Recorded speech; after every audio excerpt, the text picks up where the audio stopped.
शाम मस्तानी मदहोश किए जाए मुझे डोर कोई खींचे Happy birthday! किए जाए ये शाम मस्तानी मदहोश किए काय झालं पप्पा? काही नाही रे, आधीची आठवण आले दिवस. कसला दिवस? तुमचं हे आताचे दिवस वेगळेच आहेत. पण माझ्या लहानपणीचे दिवस फार कष्टाचे होते. काय कष्ट होते पप्पा? काय स्टोरी होती तुमची? ही स्टोरी आहे 1964ची.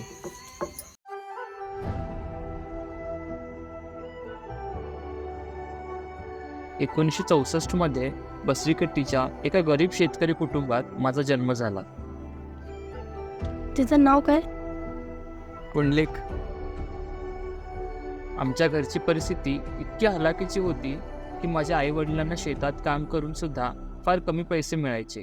हे सगळं बघून माझे भाऊ नेमाने आणि लक्ष्मण दादा एक दिवस आईला जाऊन सांगतात की आम्ही कामाला जातो. आसमां की छत पे है अपनी दुनिया खिलखिलाती जिसमें है अपनी खुशियाँ बंदे हैं हम उसके हम पे किसका जोर उम्मीदों के सूरज निकले चारों ओर इरादे हैं फौलादी हिम्मती हर कदम अपने हाथों किस्मत लिखने आज चले हैं हम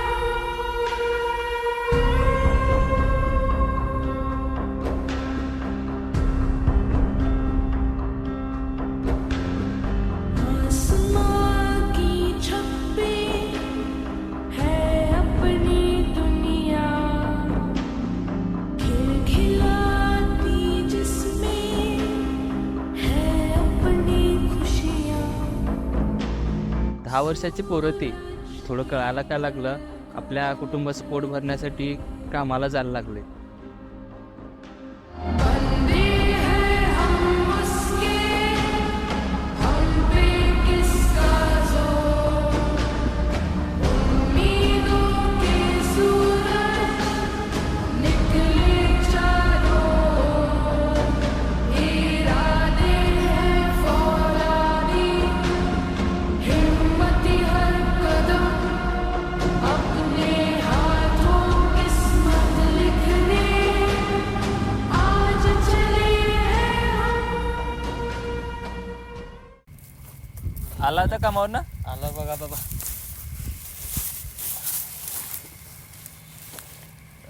दादा माझी 10वी तर झाली. मला आता पुढे शिकायचं आहे. कॉलेज काय नाही, कामाला लाग. नाही दादा, मला पुढे शिकायचं आहे. मला काहीतरी वेगळं करायचं आहे. पुंडलिक, तुला काय शिकायचं आहे तू शिक. मी आहे तुझ्या पाठीशी. हां दादा. माझं डिप्लोमा पूर्ण झालं. मग त्यापुढे नोकरी शोधली, पण नोकरी काही मिळाली नाही. मग नेमानदारांच्या ओळखीने एक नोकरी भेटली, ज्या ठिकाणी मला 300 रुपये पगार होता. त्याच ठिकाणी मला सोमनाथचे भेटला. त्याच्या मदतीने मी घरचे प्लॅन्स अधिक चांगले बनवायला लागलो. पण तिथं माझं मन लागलं नाही. काहीतरी मोठं करायचं होतं म्हणून मी ते सोडलो. मग एक दिवस स्वतः मी पत्र लिहिलं घरी बसून, पुंडलिक चौगुले याला अशी नोकरी मिळाली आणि त्याला पुण्याला यावं लागेल. बसलं, लिहिलं आणि पोस्ट केलं ते. आणि जे एक दिवस घरी असताना आलं ते. हे पत्र आले कुणाचं आहे? पुंडलिकचं.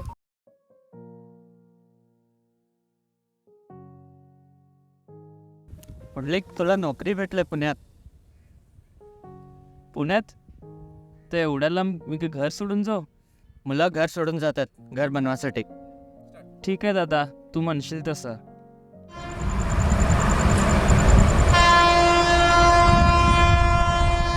पण एक होतं, म्हणजे पुण्यात राहून जॉब करून तेच 2 वर्ष केलं. पण म्हणजे मनातून असं नव्हतं माझ्या की मी काहीतरी चांगलं करायला हवंय. म्हणजे मला जसं पुण्यात आलेलो मोठं काहीतरी करायचं म्हणून, मग ते हे होत नव्हतं मला. म्हणून मग म्हटलं इथं राहून तर बिझनेस बद्दल मला शिकायचं काय मिळणार नाही. म्हटलं परत जाऊया आपण, काहीतरी चालू करूया, जे होईल ते होईल पुढचं. परत आलो त्यावेळी मनात होतं की आपण आपली स्वतःची डांबर फॅक्टरी सुरू करू. त्यासाठी मी आणि नेमान दादा जागा शोधायला लागलो. पण काही कारणांमुळे फॅक्टरी सुरू करायचं स्वप्न पूर्ण झालं नाही. 1990 मध्ये बांधकामाच्या क्षेत्रात मला छोटी मोठी कामं मिळाली होती. त्यामुळेच घरच्यांचं असं मत होतं की मी लग्न करावं. जवळपास 2 वर्ष झाली मुलगी बघत होतो आणि एक दिवस तुमच्या मम्मीला बघितलं. घर शोधायला काही त्रास झाला नाही ना? नाही सापडलं. लला, पाणी घेऊन ये.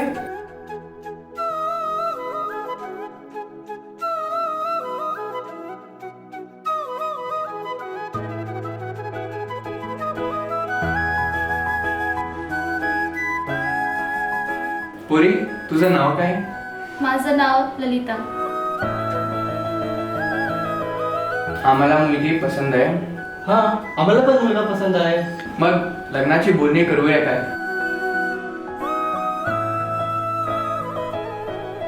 घरात बाहेर नळा आहे, पण नळात पाणी येतंय की नाही माहित नाही. घराच्या बाजू एक पण घर नाही, फक्त शेती आहे. जर तुला हे स्थळ आवडलं नाही मला सांग, मी अप्पाला मानतो. अप्पा आणि दादा जे पण ठरवेल माझ्यासाठी ते चांगलंच असणार. आणि काय आवडलं माहित नाही. आलं घरी, सगळे बसले होते. मग घरचे म्हणाले की नको, सिटीतली मुलगी आहे, कशी असेल काय असेल सांगता येत नाही. मग ती धरणी केली आणि एकदा मनवलं घरच्यांना सगळं.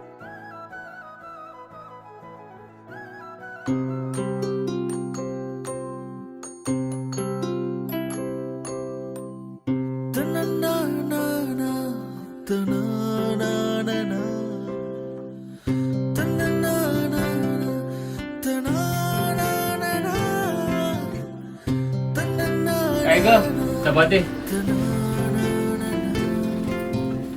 मी येतो.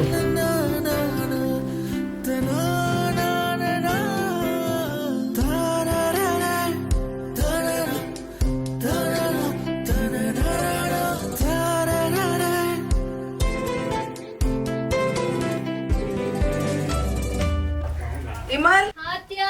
पाणी आण जा. आत्या पण डॉक्टरनी सांगितलेलं आहे ओझं उचलू नकोस. डॉक्टर लई सांगते तर पाणी आण जा.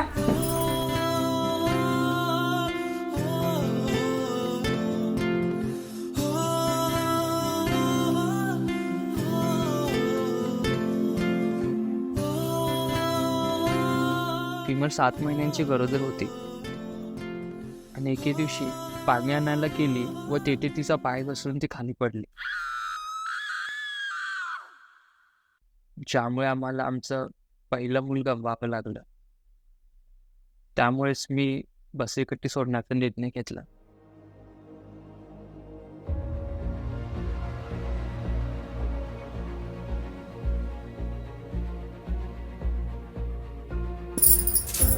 दादा, मी घर सोडून बेळगावला झालो.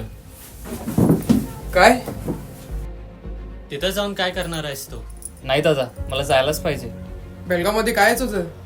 माझं इतर राहून काही होणार नाही. आई, बाबा, इथं या. काय झालं रे? हे बघा यो. अप्पा, मला सोडून जातास? होय बाबा. मला वाटायलाच बेळगावाच्या पोरगीस करून घेतल्यास की डकल्यास काय भरली काही की. आई, हिची काय चूक नाही.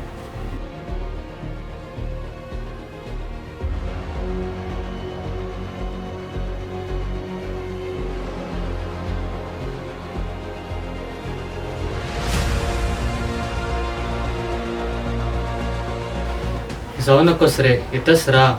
नाही दादा, मी चाललो.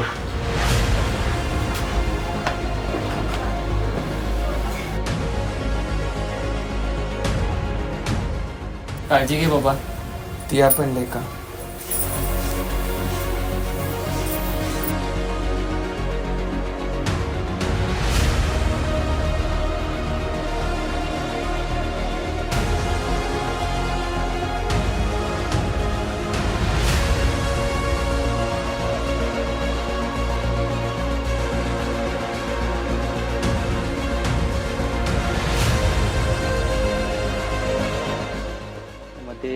एक असा पण आला की कुणी आम्हाला विचारपूस पण करत नव्हतं. पण त्यावेळी प्रदीप दादा, नेमाने दादा हे होते, नेहमी यायचे, विचारपूस करायचे. ते दोघंच होते म्हणजे त्या काळामध्ये. मी विमलला घेऊन बाहेर फिरायला जाणं, पिक्चरला जाणं कधीच असं काही केलं नाही. आणि तिनेही या गोष्टीचा कधीच हट्ट केला नाही. म्हणून एक दिवस मी तुला गिफ्ट देण्याचा विचार केला. काय ग, पाणी घेऊन ये.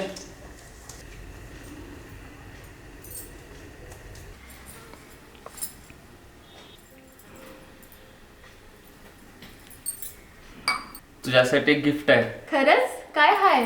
आम्ही आमचं स्वतःचं घर बांधतोय. खरंच? कुठं बांधलंय घर? अगं सांगतो मी तुला सगळं.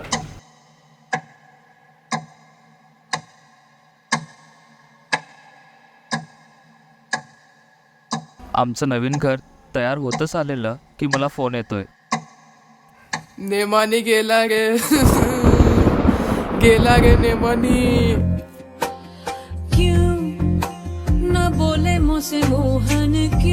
कामाला जात होत, ट्रॅक्टर घेऊन ठोकून गेला. कैसे मनाऊं है, कैसे मनाऊं, उन बिन कटे न रहना, उन बिन आवे न एक पल चैना, उन बिन जियो तो कैसे मैं जियो. भरे मोरे नैना, झरे मोरे नैना, मोरे नैना सुने नहीं कहना, भरे मोरे नैना, भरे नैना, भरे मोरे. नेमानेला गेले ते फार फार मोठं लॉस होतं ते माझ्यासाठी. माझं एक स्वप्न होतं की मी स्वतः मोठं घर बांधेन, त्याची वास्तुशांतीला दादा येतील, मोठ्यानं करेन. पण नाही, दादा वारले आणि फार मोठं आयुष्यातलं फार मोठं नुकसान झालं ते माझं. नवीन घरात आलो खरं, पण त्या घरात माझं फारसं काही चांगलं झालं नाही. त्या घरात राहून मला फार वाईट स्वप्न यायची आणि आश्चर्य म्हटलं तर ती नेहमी खरी ठरायची. तेवढं काही विचार करू नका, ते फक्त स्वप्न होतं. बरोबर तर आहे तुझं.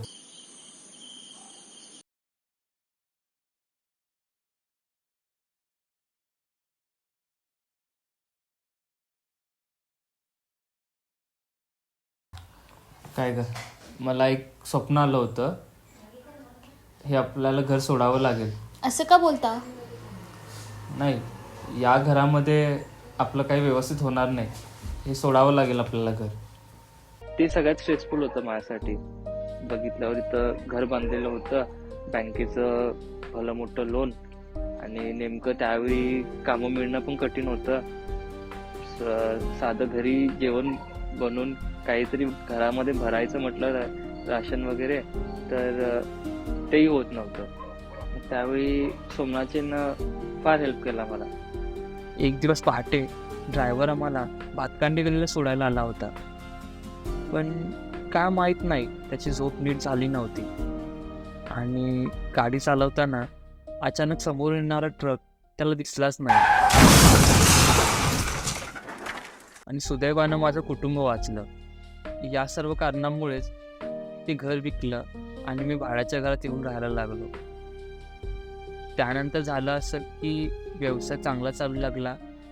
मग 2000 साली मी आमचं मानतेश नगरचं घर बांधलं. तूफानों को चीर के मंजिलों को छीन ले, आशाएं हिले दिल की, उम्मीदें हंसे दिल की, अब मुश्किल नहीं कुछ भी, नहीं कुछ भी. 2002 मध्ये एक दिवस मी कामावरून घरी आलो आणि माझा अचानक पाय दुखू लागला.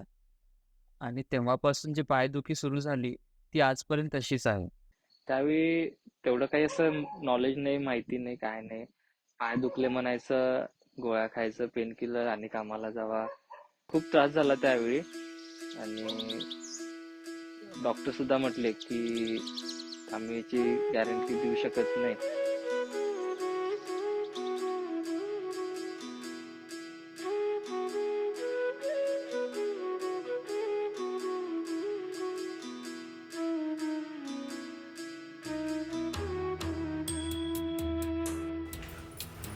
काय झालं डॉक्टर, काय कळलं काय? हमने इनके रिपोर्ट्स चेक किए तो इनकी कंडीशन बहुत क्रिटिकल है, इसलिए इनके बचने के चांसेस थोड़े कम हैं। नहीं डॉक्टर, ऐसे मत बोलिए, प्लीज कुछ तो कीजिए। अभी सब ऊपर वाले के भरोसे हैं, अभी सब ऊपर वाले के भरोसे हैं।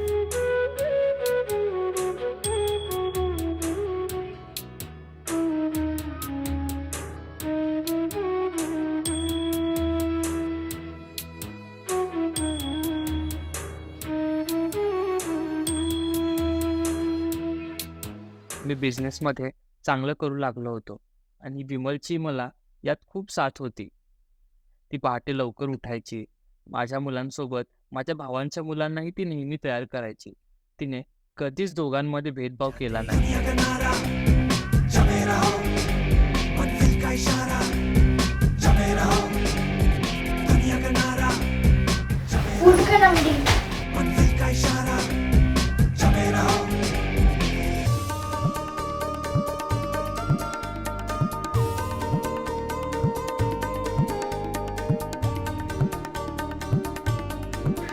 तू लवकर उठ, स्कूलला लेट व्हायलंय. अंदाज है जैसे छिड़ता कोई साज है, हर काम को टाला करते हैं, ये सपने पाला करते हैं.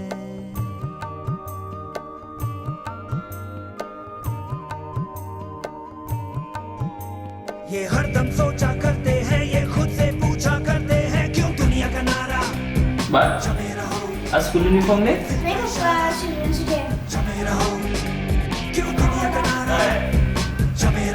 2009 मध्ये सगळं काही सुरळीत चाललं होतं आणि त्याच वेळी मी जाम आणि सॉसची फॅक्टरी घातली.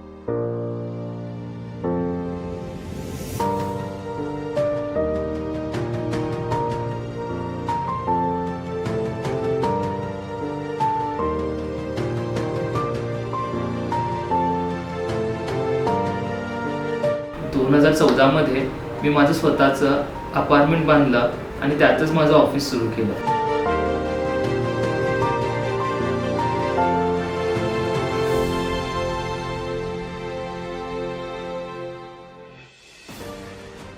काय होत्यास त्या एक साधं गावातलं पोरग आणि आता बघ एक मोठा अपार्टमेंट बांधल्यास आणि मोठा ऑफिस पण बांधल्यास त्या. मात्र आपास काय काय सांग की. चांगलं चालू दे का.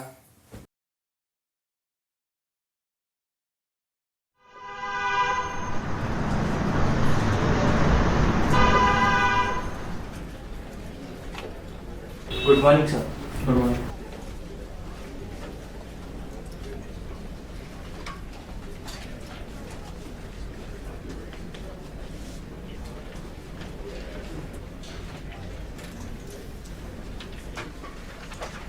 Hello sir. हेलो सर मैं फ्लैट ढूंढ रहा था, ओके. तो आपके पास किधर तो रहा तो कौन से एरिया में चाहिए था आपको? ये एरिया में ही कहाँ तो रहा तो अच्छा रहेगा थोड़ा. एक प्लान है हमारा अंजय नगर में बन रहा है. 16 फ्लैट का है. 60 लाख उसका प्राइस है.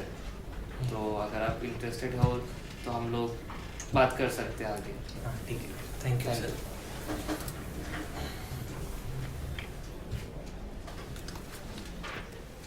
हॅलो, काय ग, आज तुझ्यासाठी एक ॲनिव्हर्सरीचं गिफ्ट आणलं बघ.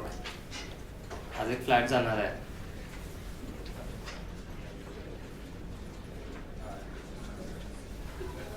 अरे आओ.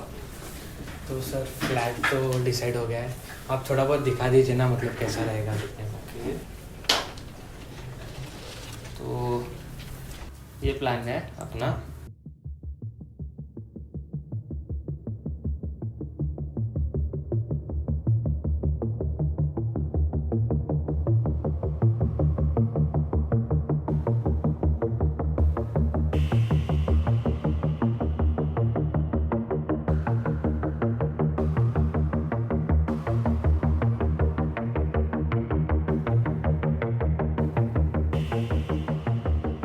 तो वही सर, आप मतलब प्रॉफिट और कुछ तो काला करते हो तो हमको भी इजी हो जाएगा. अरे आप कौन हो?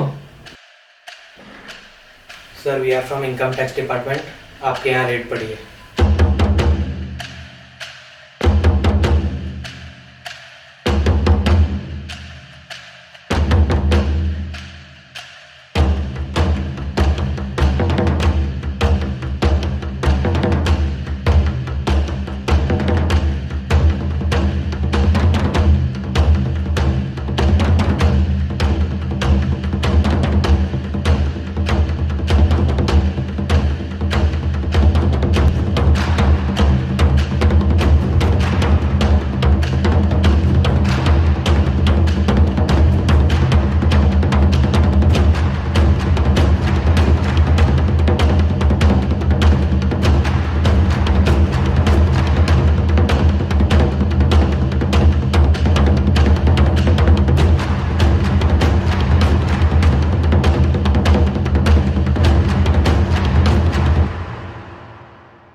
Sir, we have already checked the accounts and transactions. There are no irregularities. Therefore, you get a clean check. ये रेड के लिए आपको किसी ने टिप दिया था? सर आप बस अपने फ्रेंड सर्कल में थोड़ा ध्यान रखिए. चलो.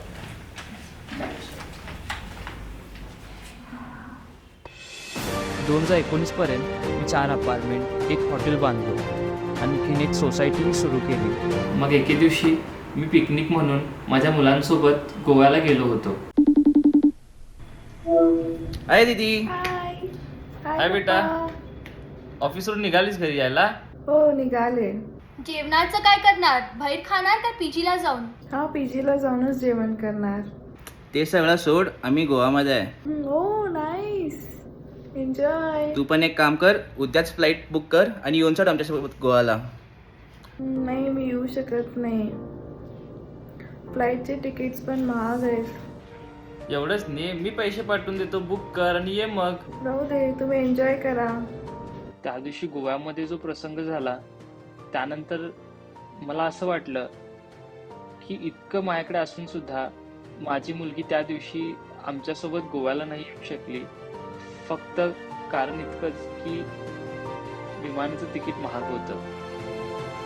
आणि त्यानंतरच मी अजून काहीतरी मोठं करण्याचा विचार केला. त्यावेळी रिव्हर सँड बंद झाली होती. मग मी विचार केला की आपण दगडापासून क्रश करून जर वाळू तयार केली तर काहीतरी आपण त्यामध्ये मोठं करू शकेल. रिटायरमेंटच्या वयात मी चाललो होतो एक नवीन बिझनेस सुरू करायला. एक वेळ अशी होती की मला नीट चालता सुद्धा येत नव्हतं, पण या फॅक्टरीसाठी मला दररोज ओबडधोबड जमीन दगडातून चालावं लागायचं. यामुळे रोज त्रास व्हायचा, पण माझ्या पुढच्या पिढीला माझ्या इतके कष्ट होऊ नये म्हणून मला ते करावं लागायचं. तुझ्यासारखं गुणाचा पोरग माझ्या पोटात जन्मसण्या पुण्य कसलं केला कैकी अप्पा. असं काय नाही.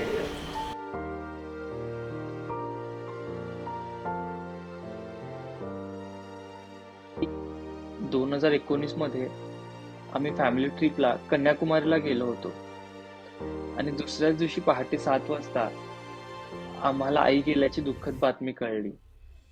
स्वप्न होतं की नवीन फॅक्टरीचं उद्घाटन आईच्या हाताने होईल, पण आई आम्हाला सोडून गेली. आई जरी सोडून गेली असली तरी तिचे ते सकारात्मक बोलणे मला नेहमीच प्रोत्साहन देत असते. जे तू काय पाहिजे ते देवाण देऊन दे, हेच काहीचा आशीर्वाद राहू दे रे काकी.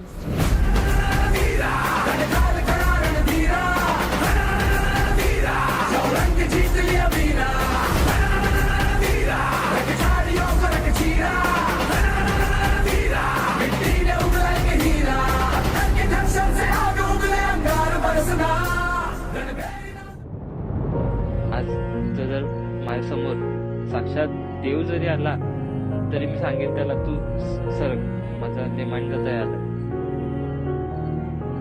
आज खरंच जर या ठिकाणी जर दादा असला असता तर सगळं ते पायात ठेवलं असतं. मी त्यावर विचार करते माझा नेमांडाचा काय होता.